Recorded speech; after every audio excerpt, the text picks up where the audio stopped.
everyone, and welcome to the next webinar in our series, Person-Centred Care in Practice. My name's Anna Flynn, and I'm the Director of Partnering with Consumers at the Australian Commission on Safety and Quality in Healthcare. Before we start, I'd like to pay respect to the Gadigal people as the traditional custodians of country where the Commission's office is located. I extend that respect to all Aboriginal and Torres Strait Islander peoples and their deep time connections to land, water and sky. We at the Commission recognise that knowledge about healthy country, community and culture has been developed by Aboriginal and Torres Strait Islander people over tens of thousands of years and has been shared for generations. We are committed to partnering with and learning from Aboriginal and Torres Strait Islander peoples through the work that we do. Before I introduce our presentation today, and for anyone joining us for the first time, I'd like to remind everyone about our Person-Centred Care Resource Hub on our website, where you can find all things person-centred care, including information about our network, recordings of past webinars, case studies, and lots more. And don't forget to sign up to our Person-Centred Care Network to receive our Insights newsletter and keep up to date with person-centred care projects across Australia, as well as new resources and research. Our presentation today is from Metro South Health in Queensland. The team from Metro South will tell us about how they've redesigned their health complaints and complement service by ensuring that partnering with consumers is embedded within the clinical governance structure. This is an important consideration. As key elements of the National Safety and Quality Health Service standards, the Clinical Governance Standard, together with the Partnering with Consumers Standard, work to set the overarching requirements for the effective implementation of all of the other standards. Specific actions within the Clinical Governance Standard require health services to have an organisation-wide complaints management system and to seek regular feedback from patients, carers and families about their experiences and outcomes of care. There is also a requirement to use this information to improve safety and quality systems. The Partnering with Consumers Standard provides a useful tool in the Australian Charter of Healthcare Rights. This helps to guide patients and healthcare workers in regards to what people should expect when receiving healthcare. We'll hear more about how these actions can be effectively implemented in today's presentation. Just while we're talking about healthcare complaints, the Commission has recently released a number of resources on its website for clinicians and consumers to guide people through the process of making a healthcare complaint, as well as the responsibilities of health services and clinicians in managing complaints. Our presentation today will be followed by a live Q&A session with panel members. Please type any questions for the panel into the Q&A function. And at the end of the webinar, you'll also be sent a short survey and would love to hear your feedback. So without further ado, I'm delighted to be joined by the team at Metro South Health, who will talk to us about how they have redesigned their health complaints and complements process through their clinical governance structures. I'd like to welcome Anna Voloshenko, Jodie Nixon, Warren Stubbs, and Nicola Rogers. Over to you, Jodie. We are very excited to be here today for this session of transforming healthcare complaints systems. Our team has no conflicts of interest to declare, and we'd like to begin their session by acknowledging the traditional custodians of the lands that we're on. And today we're recording from the lands of the Jagera and Turrbal peoples in southeast Queensland. I'd also like to pay my respects to the communities of Metro South, which we all serve. So that also includes the Yugambeh, the Quandamooka, the Turrbal and the Mununjali peoples. I'd like to recognise and pay respects to the traditional custodians of lands and waters, to elders past, present and emerging, and any people who might be with us today who identify as being from our wondrous First Nations culture. So, patients and consumers need to be at the centre of all approaches to quality and safety in healthcare. This is how we ensure all services will be person-centred. This session is a collaboration between staff and consumer partners to explore elements of safety and quality that have been developed and embedded over the last 4 years in Metro South Health. We will showcase how our consumer complaints and complement systems have developed to support person-centred care involvement. So there are 3 things we'd like to achieve during this session. Firstly is to understand the importance of strategic scaffolding to enable successful system development in consumer partnering and person-centred approaches.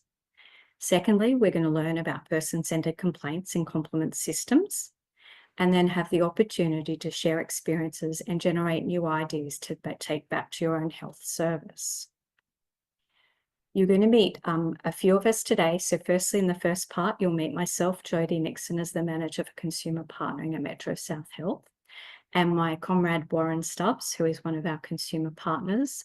Then in the second session, you'll be meeting Nikki Rogers, who manages the complex complaints, and Anna Voloshenko, who is also a consumer partner.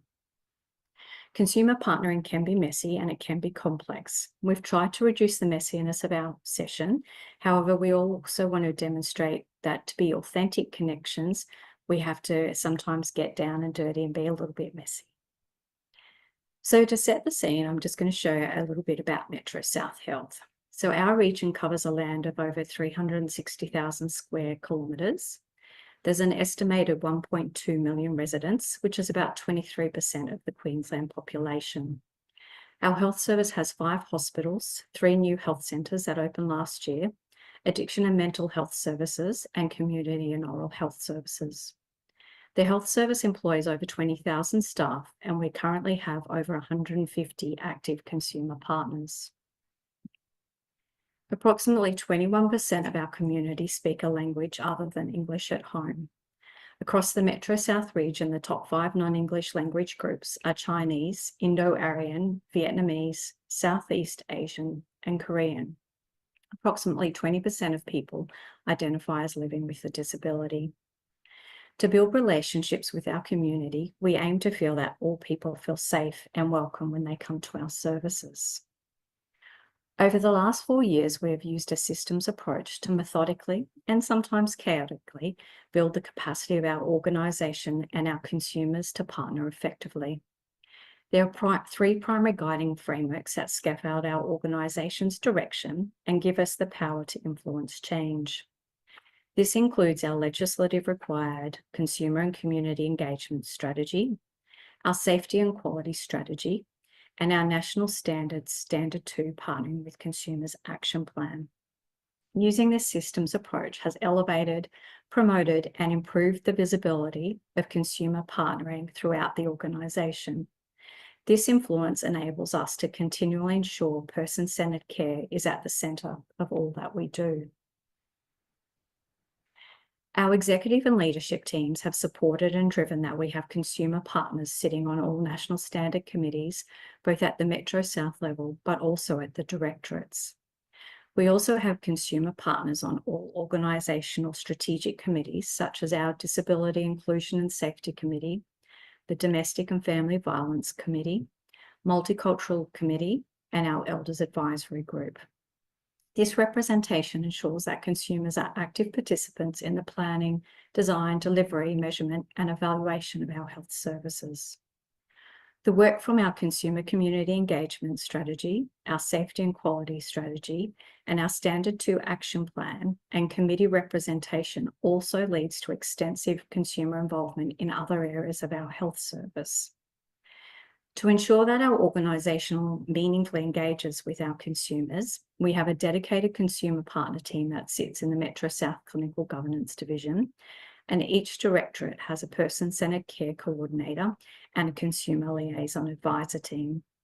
These positions support consumer partners and staff to engage successfully, but are also involved in driving improvement projects. We have several systems that we have used and continue to develop over the last few years to make sure that the consumer voice is used across our health service and informs our continuous improvement. We have the Patient Experience Report Measure, which is an online survey offered to all people who have had inpatient admissions, emergency presentations, or outpatient appointments. This data gives us real-time feedback about how we are doing with overall care and helps us break down if people feel safe in our hospitals. In the last 3 years, Metro South has had over 27,000 responses to this survey. This patient experience data is used in all reporting to executive committees and the Health Service Board. In the last few months, this data has now been added to the executive accountability meetings, so needs to be reviewed on par with finance, staffing, and other resourcing. We also have a Best Practice Australia survey, which is conducted annually and gives us an indication of how we are tracking. This survey gives us great insights into our diverse areas, such as multicultural and disability groups. Additionally, we have a consumer complaints and compliments systems that you're going to learn a bit more about in part 2 with Nikki and Anna. I'm now going to pass the baton to Warren to share his experience of the Consumer Partner Network and as a consumer in the governance structures and as members of committee executive meetings. Metro South Health has a consumer partner network. We currently have over 150 formal consumer partners who partner across all areas of the organisation. The group get to meet with Metro South Health executive 4 times a year. Currently, we have a great diversity in our network with 14% from First Nations, 20% speak a language other than English at home, 20% care for children under the age of 18, and 30% identify as living with a disability. Our formal consumer partner group are consumers such as myself who have an ongoing relationship with our organisation.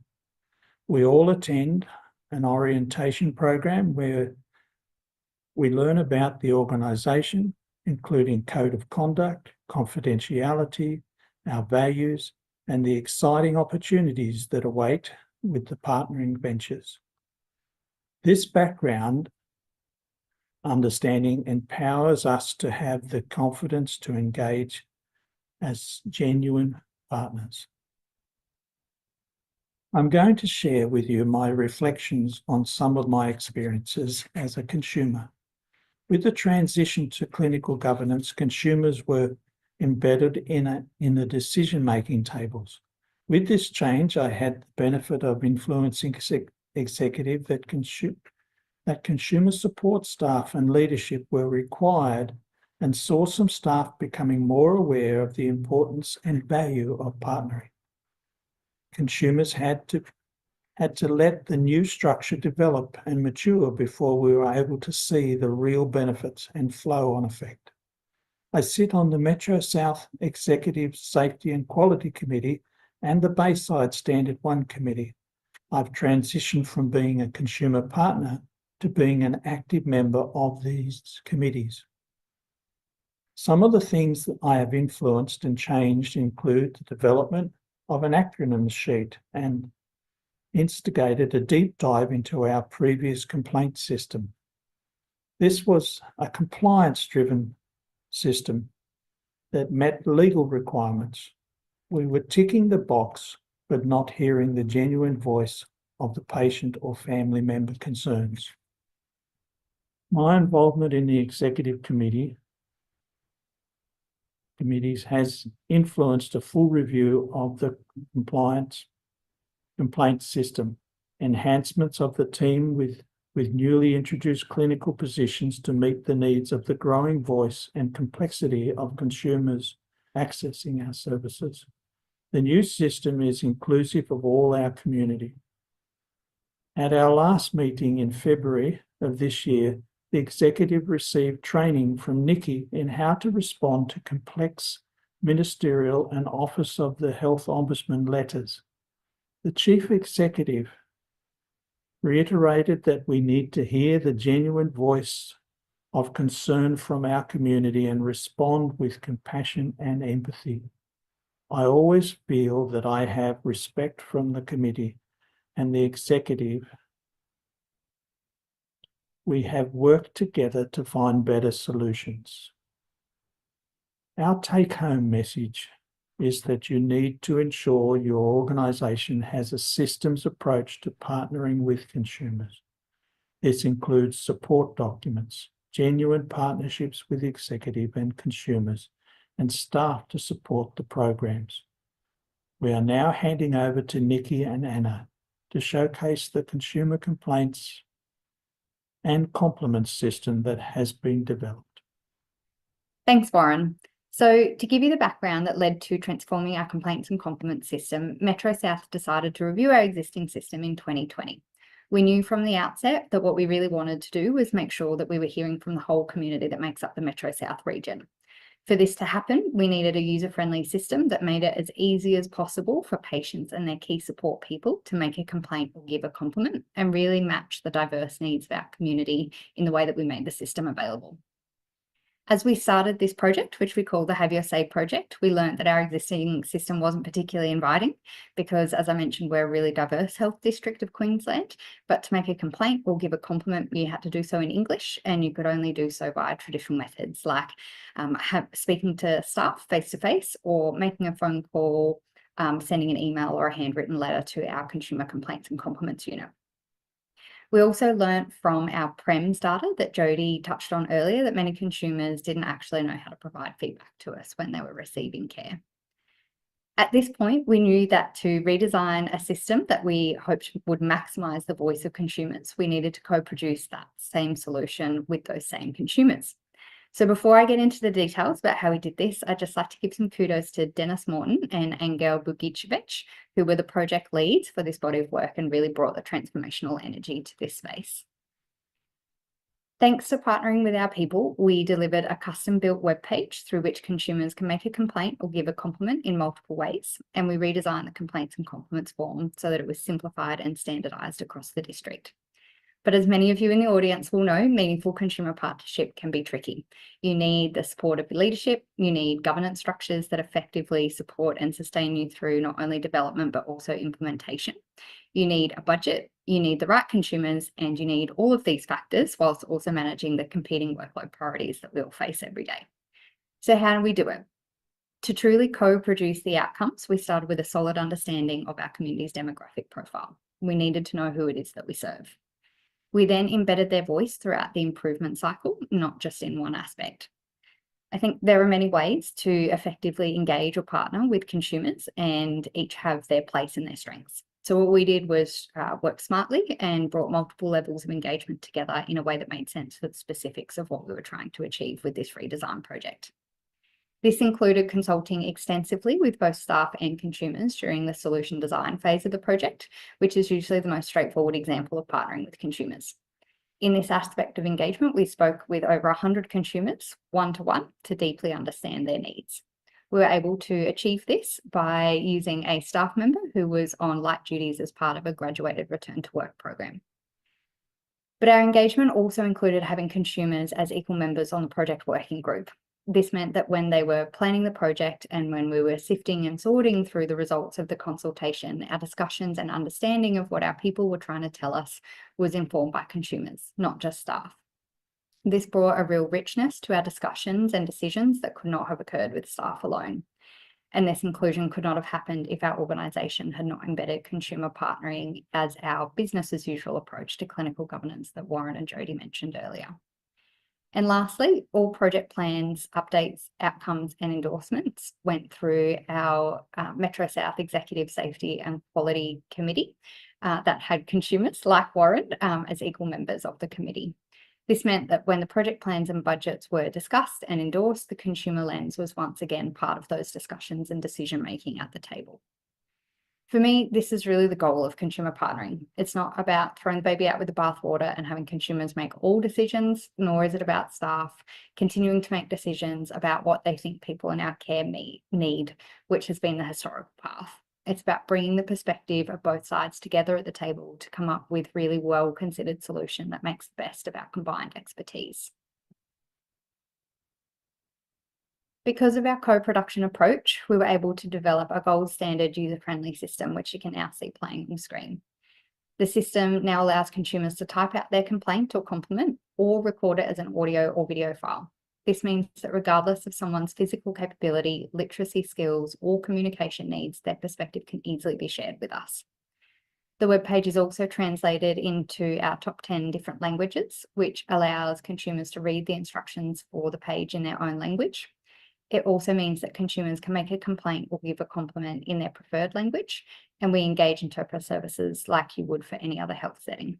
Again, this means that people are supported to easily share their feedback with us, and our system is responsive to their individual needs and preferences. Later on in the complaints and compliments process, we then respond to the feedback in the consumer's preferred language as well. We also now have a simple co-designed and health literate form for consumers to fill out if they wish to provide written feedback that is consistent, no matter where they go in our health service to receive treatment.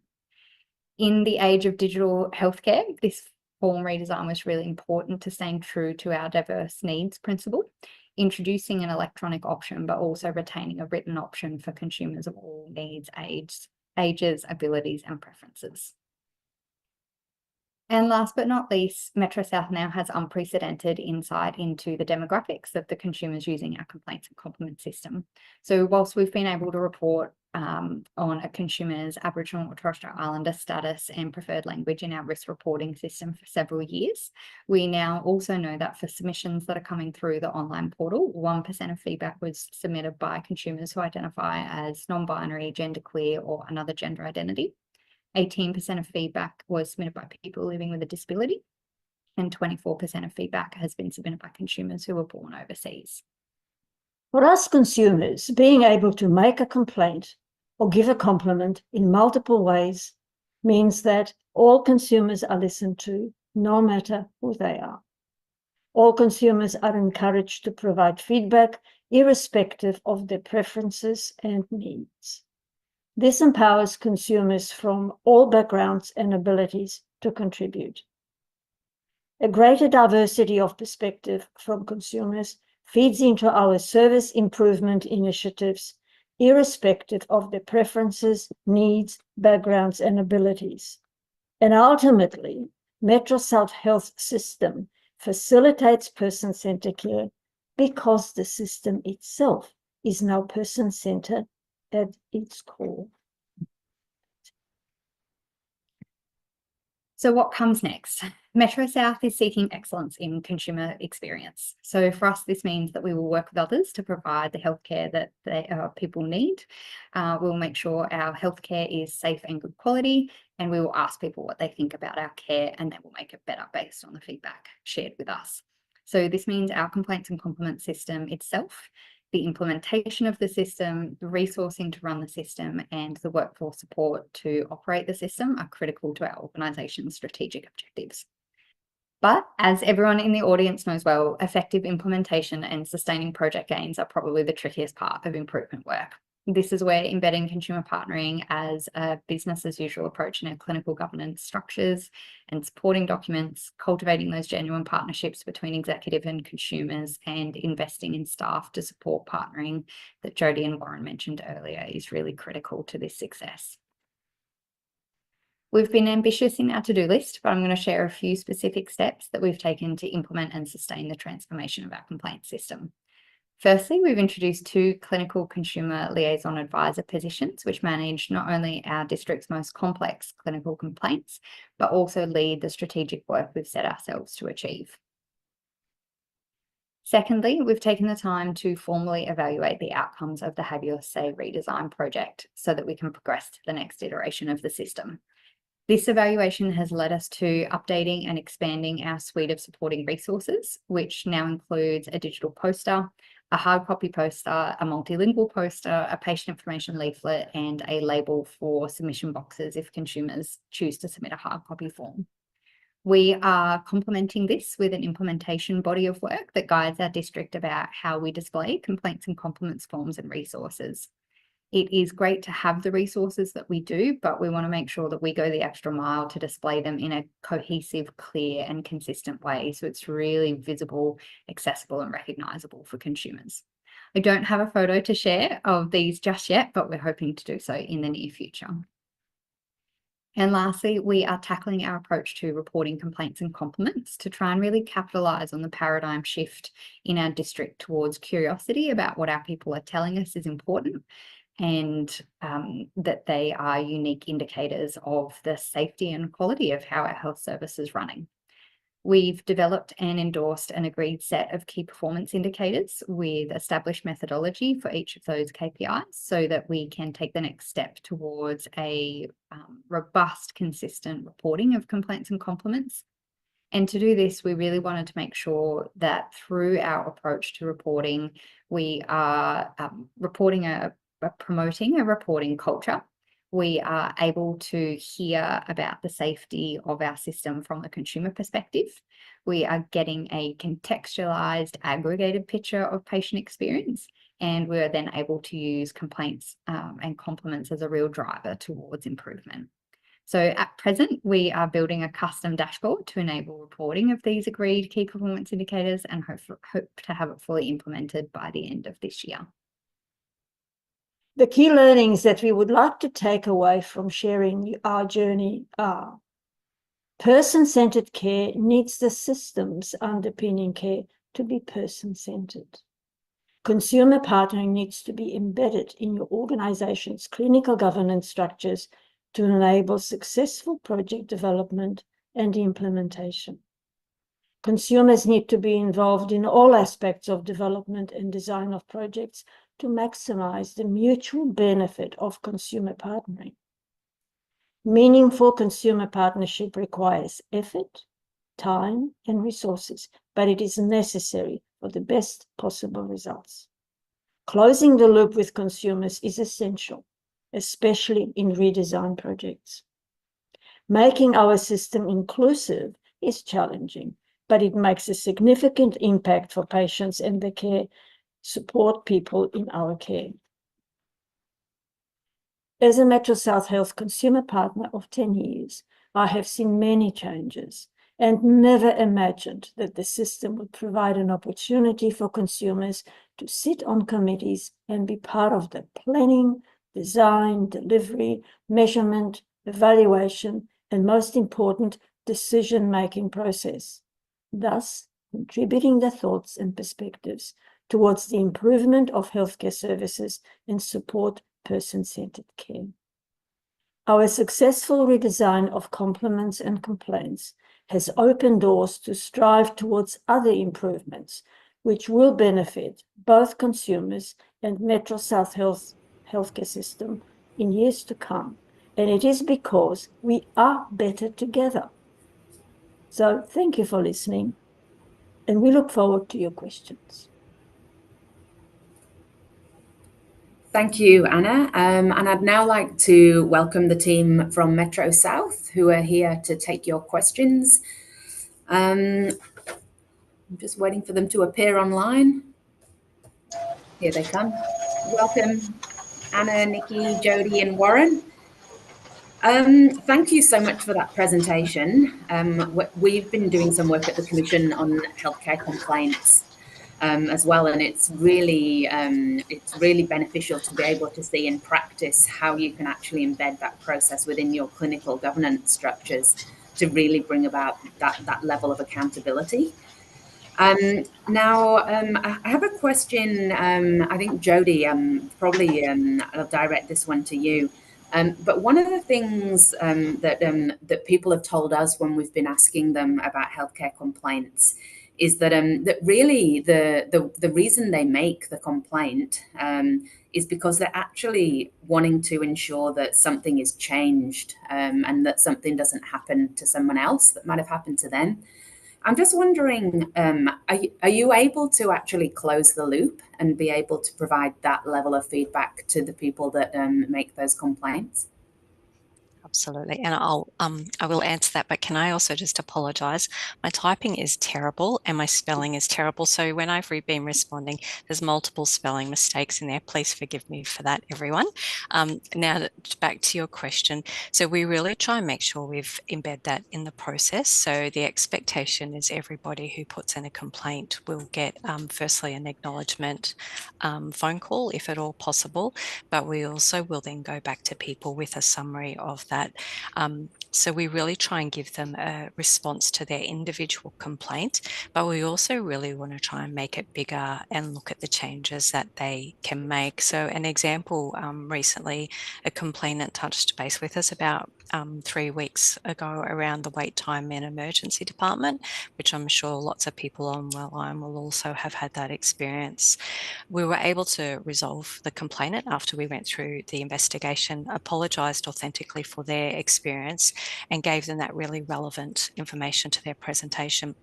But additionally, what we were able to do with that is we've got significant expansion work going on across Metro South. So we were able to let them know as a medium term to improve patient flow that we had opened additional 12 beds in that particular area. So we really try and make sure we answer their complaint, but then let them know about those bigger picture things that we're doing so they can understand we are really trying to authentically make it a better experience for other people. Yeah. Excellent. And so I guess that then becomes a conversation as well, where you can potentially engage them again in future work. Absolutely. And we do have some of our complainants who do go on and become consumer partners with us down the track. Yeah. Great. Thanks, Jodie. And Nicola, are you able to provide any examples? Well, Jodie just provided one there, but can you provide any examples of when some feedback, complaint or compliment has directly resulted in an actual system or process change? Yeah, absolutely, we can. Look, we're big on tangible examples here, clearly. So probably the one that comes to mind for us as a group is last year we handled a complaint that really highlighted an opportunity that we had, not just in Metro South, but across the state of Queensland, to update our system so that they accurately and reliably reflected some of the demographic data for our patients. So in this circumstance, it was a patient from the LGBTQIA community, and as we investigated the complaint, we also realised that this had implications for anyone who might have a change in their name or a gender that's different to their sex assigned at birth. So marriage, civil partnership, adoption, by application, there was lots of different cohorts that this might impact.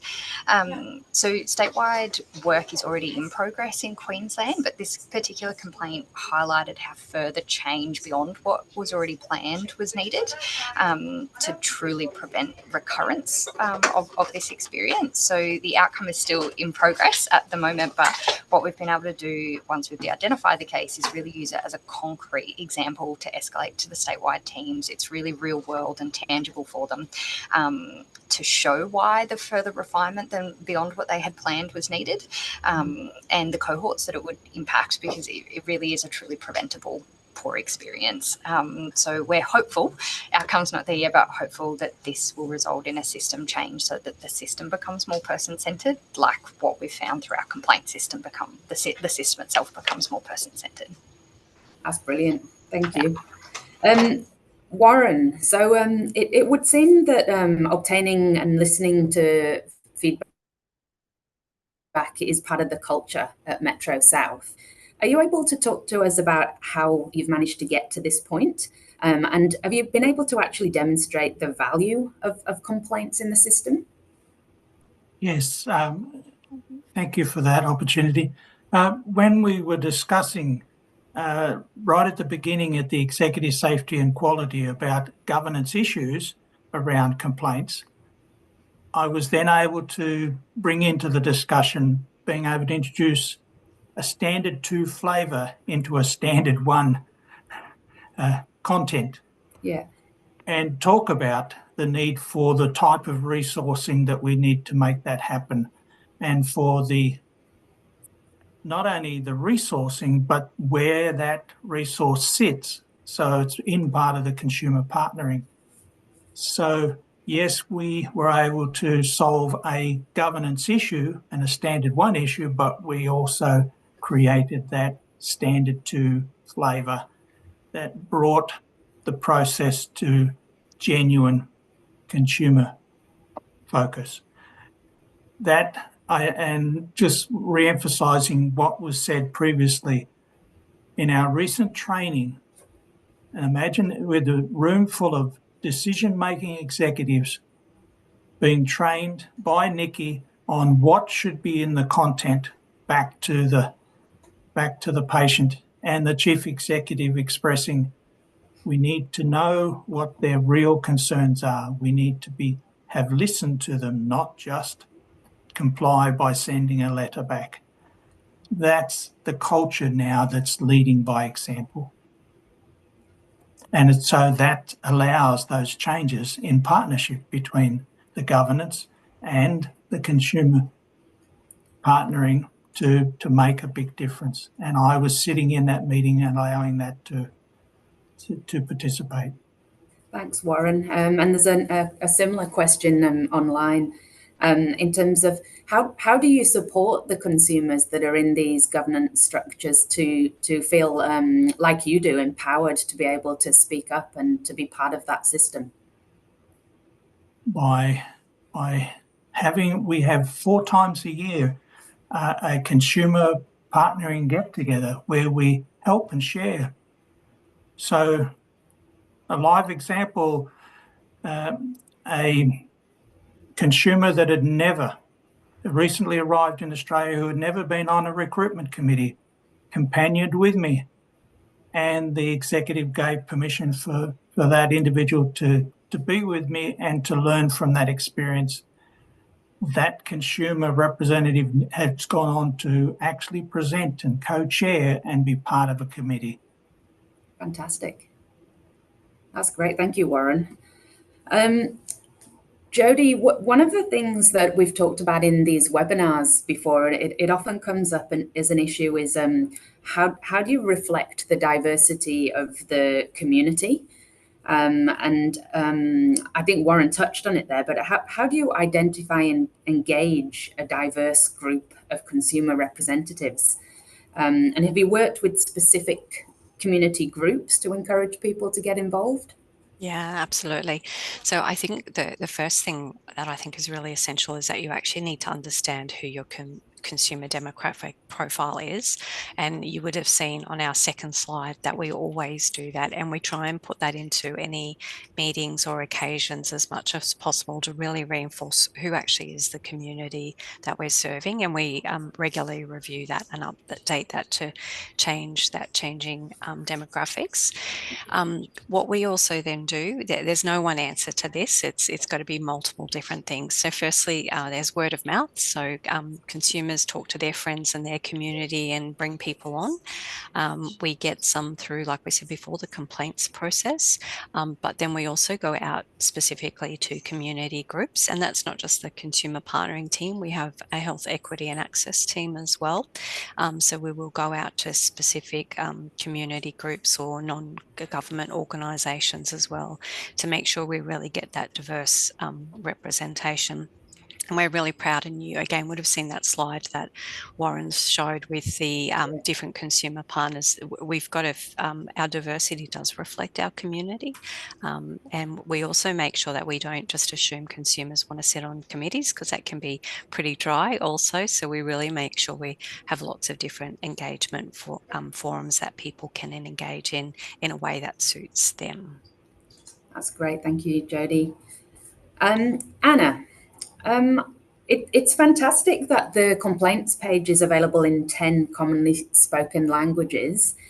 What do you do if someone's language isn't available? Do you have a process where you can provide interpreters? Yes, we do. The important thing to realise, though, that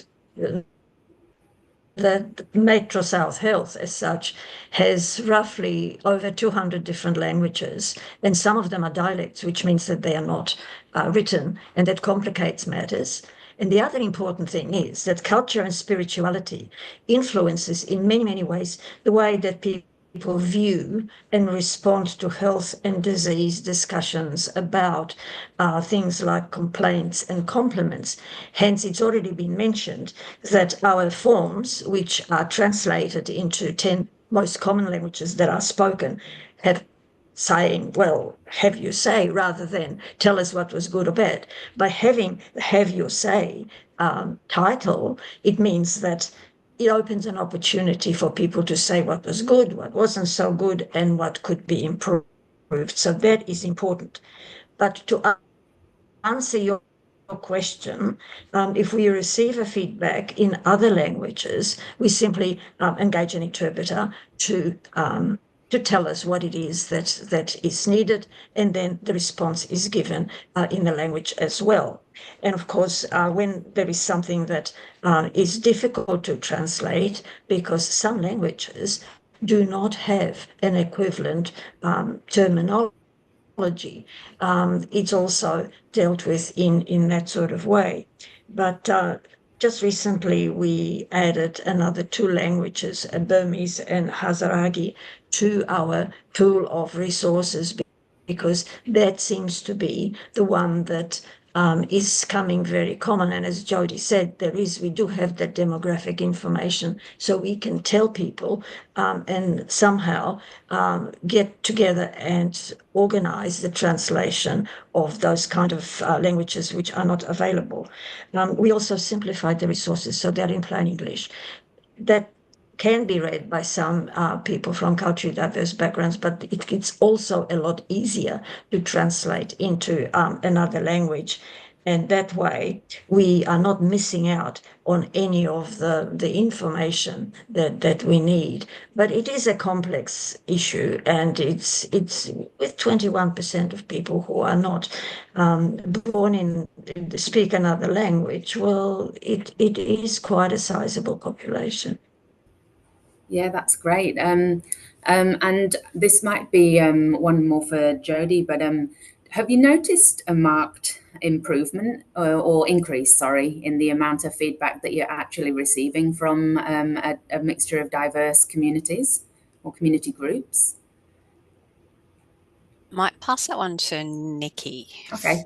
She's more over the stats of that. Yeah, that would be. We don't need the exact stats, but I'm just wondering.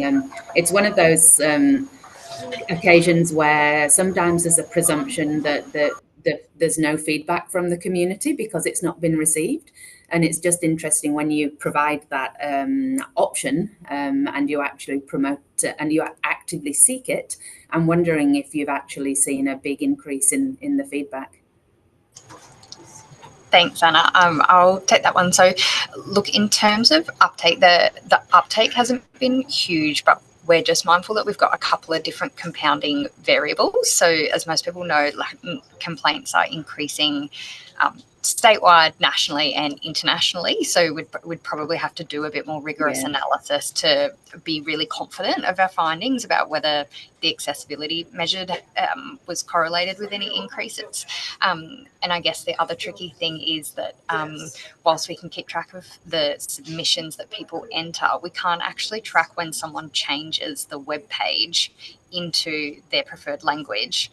We can't actually track that. So it's also quite possible that people are perhaps reading the information in their first language, but choosing to then express themselves in English because that's their choice. So that bit we can't track. And the other one, we've probably got too many confounding variables for a less rigorous analysis. But certainly the people who have used it have, I guess, spoken about how important it was for them to be able to use it if they needed it. Not everyone's going to need it, but having it there means the people who do need it can use it if that's what the best fit for them is. It's really about meeting them where they're at. Yeah, definitely. And probably Jody or Nicola, when you're reporting this and reporting it back up through clinical governance processes, are you able to merge the different sort of feedback, or is it still in sort of the separate sort of prems, compliments, complaints? Is there any way you can bring it all together to reflect an overall picture? I would love to say to you, we've nailed it, but it's a work in progress. So we work closely with our patient outcome measurement evaluation team, and we've really been working on the last few years of really trying to triangulate patient experience, compliments and complaints, clinical incidents.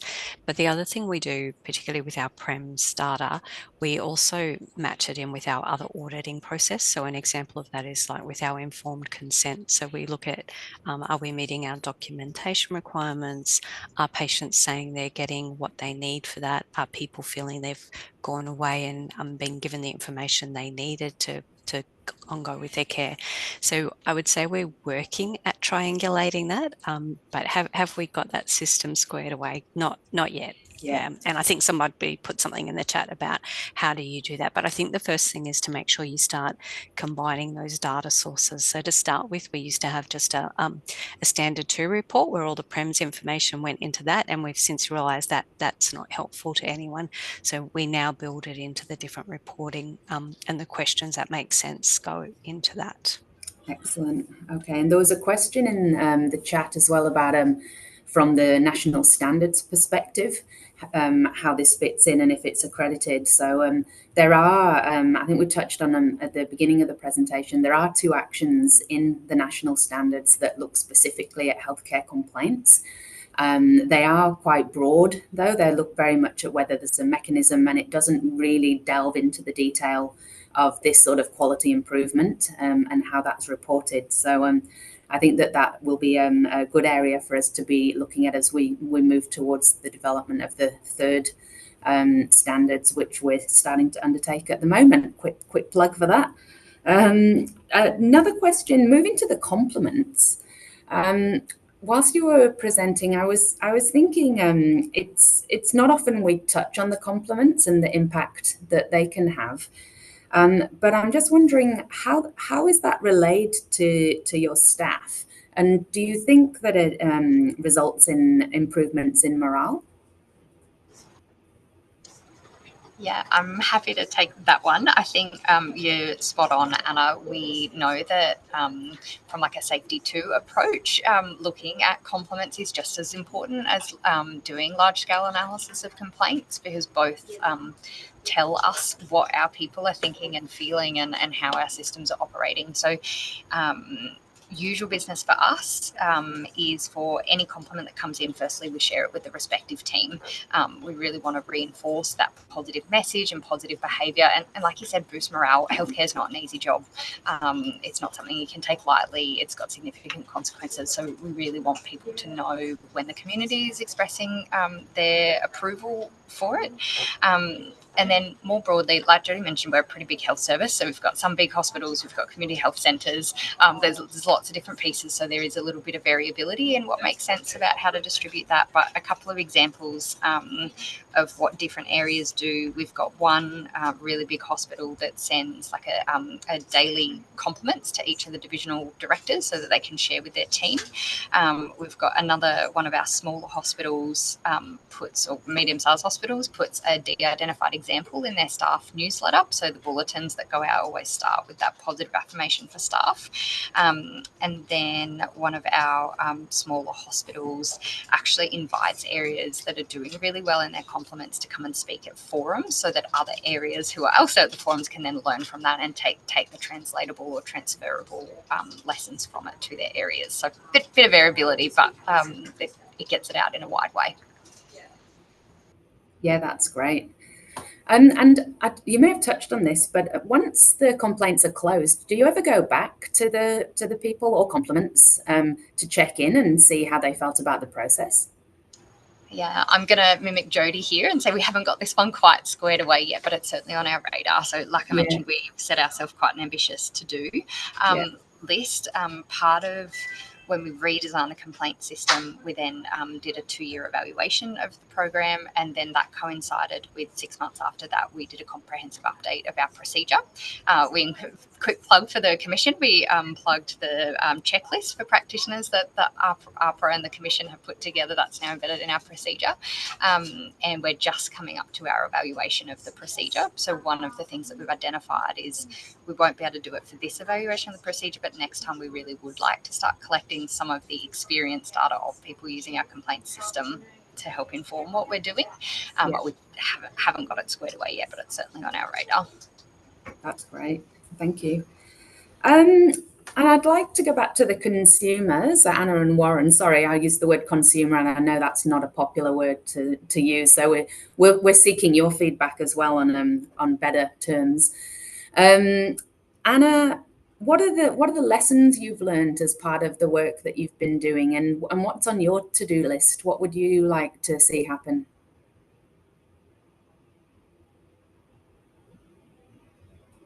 Sorry about that. Yeah.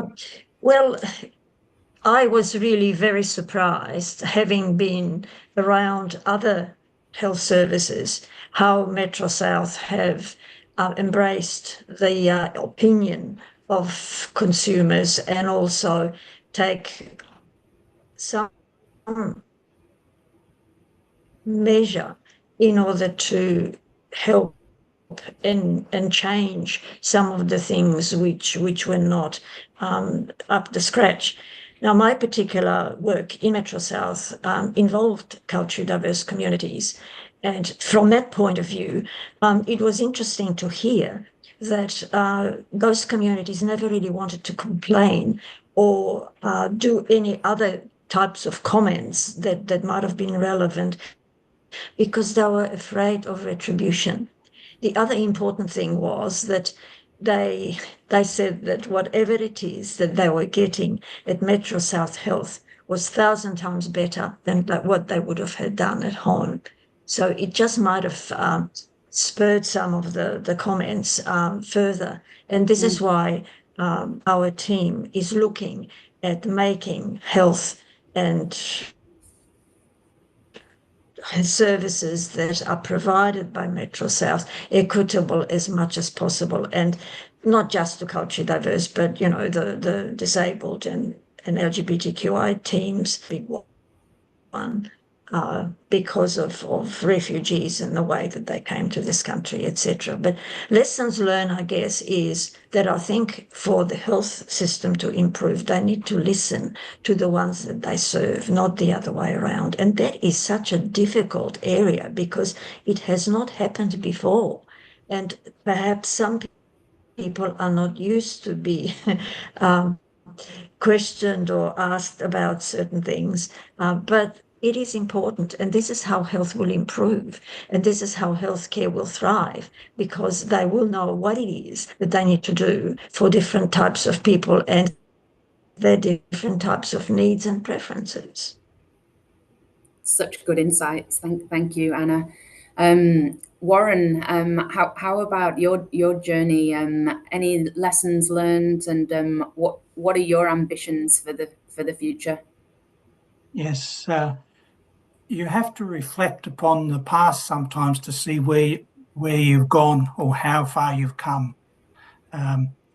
And going from being the only consumer at Bayside as the co-chair of the only standard committee, who helped introduce compliments and brought a standing agenda item for complaints to be brought into that committee, to now sitting on the Executive Safety and Quality. And yes, Jody and Nikki have mentioned items that are still being developed, but as a member of that committee, we expect that progress to happen, and it's on the agenda for it to come back.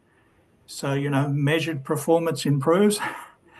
And so going from 150 consumers and sitting now with decision makers from one consumer sitting at a small hospital on my own, and we're never on our own. We always have a minimum of 2 consumers. We're always focused and genuine about what we do. And we're now working with the executive and the national standards, because all 3 of them help us walk up that very steep sand dune. Yeah, And we're not stopping. you're doing a great job. Jody, any final comments from you in terms of lessons learned, particularly around how you've brought the complaints and complement system into clinical governance, and what your plans are going forward? Yeah, probably what I would say, we actually published a paper late last year in health expectations around embedding consumer partnering into clinical governance. And we've tried to make it a very friendly publication. So in there's 5 enablers and 5 barriers. What I would say to people is you've got to have executive support. For change to happen, your executive have to believe in it, have to support it. They don't necessarily have to drive it because they've got people like Warren, Anna, myself, and Nikki. We'll drive it, but you do need the executive support. So I would say if this is a newer area for you, make sure you keep showcasing wherever you get the opportunity so that you get that executive on board.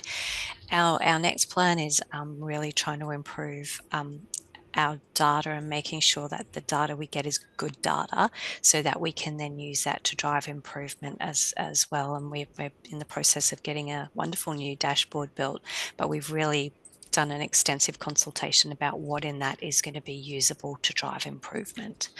So they're probably our big things that we want to head for in the next little period of time. Fantastic. Well, time's drawing to a close, but I would really just like to thank you all for being part of this webinar today. It's fantastic to hear such a positive approach to how you're managing what can be a very difficult process to manage, and it's really nice to have heard from all of you. Thank you, Warren and Anna, for your time today. So I'd like to thank the team at Metro South. We really appreciate all of your time in presenting for us today. Keep an eye out for our call for content for our next Person-Centred Care Insights newsletter. If anyone else watching wants to present, then we're very happy to hear from you. If you sign up to that newsletter, it's on our website. We can also include a copy of that health expectations journal that you mentioned, Jodie. So if that's okay with you, we can send that out to everybody through that newsletter. Another quick plug, just to remember, the Commission did develop some resources on healthcare complaints. So we've got 3 animations and the checklist that Nikki mentioned before, checklist for practitioners. They're really developed to help guide consumers and health services in the process of making a healthcare complaint, and where to go if you're not happy with the response that you receive from the health service. And I'm looking forward to seeing everybody next time. So thank you all for joining us today.